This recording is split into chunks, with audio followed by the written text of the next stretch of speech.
coming first off this morning. I'm State Representative Dan Severson, and I'm a retired Navy commander, and I'm running for the office of Secretary of State as a Republican.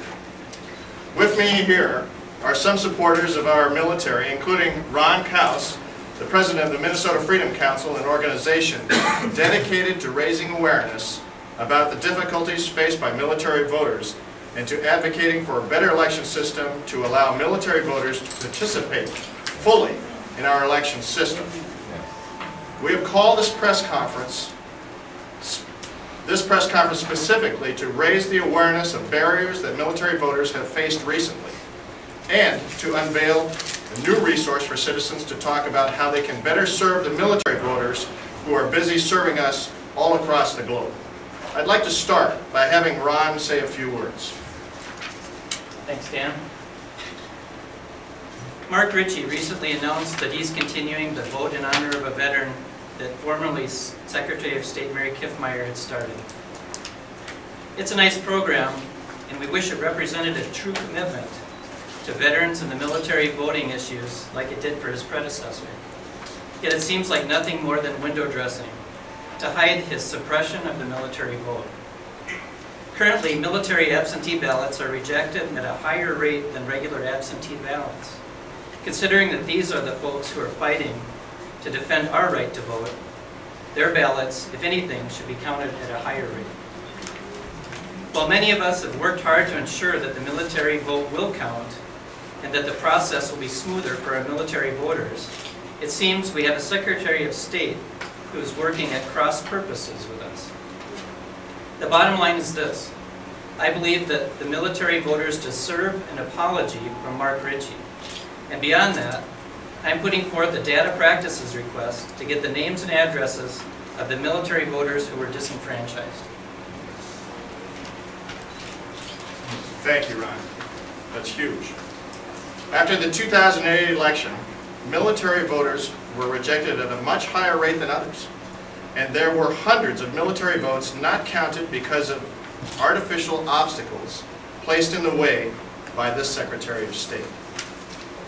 For example, the memo, which are available to everyone here, after the 2008 election, Mark Ritchie's office instructed county election officials to reject military absentee ballots, including the federal write-in absentee ballots that are used in circumstances of extreme difficulty on a ridiculous technicality. That technicality was not submitting an absentee ballot application. They were instructed to reject the ballot even though the ballot was filled out correctly and submitted on time.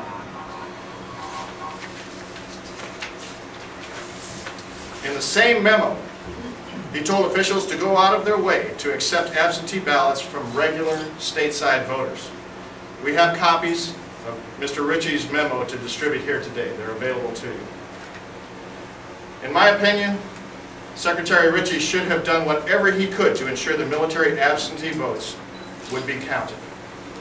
Yet, when it came to the Coleman-Franken recount, Ritchie took a hostile stance towards the military absentee ballots. Ritchie will say he's proud of his office's efforts, and he will point to a rise in military absentee voting. But it's up only because there were more warriors deployed during this time frame. Mark Ritchie has purposefully and methodically disenfranchised more military voters than any Secretary of State in the history of Minnesota. At Memorial Day and other patriotic holidays, people often wonder what they can do to help the men and women who serve in our armed forces. One way that we can help our military heroes is to ensure that they have the opportunity to participate in the election system that they themselves fight to protect. To this end, I encourage everyone to go to a new Facebook group, Minnesota's Bring Every Vote Home, and become a fan. And we have a laptop with that site right on the table here if you care to take a look afterwards. We want to educate about the barriers that military voters face. We hope military voters and their families will post photos and stories on the Facebook group.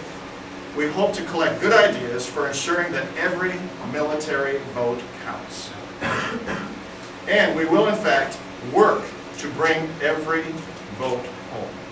Thank you for coming today. And I know that the friends of the military who have joined me here today would be happy to answer questions or to talk with you individually after we're done. Many of them have interesting stories that they can tell about their voting experiences.